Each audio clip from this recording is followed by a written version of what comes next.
આપણે ગયા હતા સારંગપુર હનુમાન દાદાના દર્શન કરવા માટે.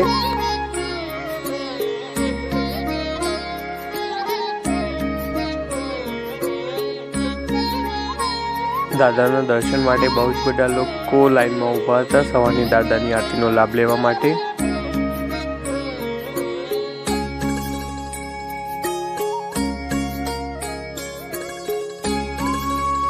આપણે સવારની દાદાની આરતીનો લાભ લઈ અને દાદાના દર્શન કર્યા હતા. દાદાના દર્શન પછી આપણે બીજી આરતીના લાભ લેવા માટે બહાર જ ઊભા રહ્યા હતા અને ત્યાં ઊભા આપણે દાદાની બીજી આરતીનો લાભ લીધો હતો.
આપણે દાદાની આરતીનો લાભ લીધા પછી દાદાની મૂર્તિના દર્શન કરવા માટે ગયા હતા અને દાદાની મૂર્તિના દર્શન કર્યા હતા.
King of Sarangpur. દાદા હનુમાનની મૂર્તિને આપણે દર્શન કર્યા હતા.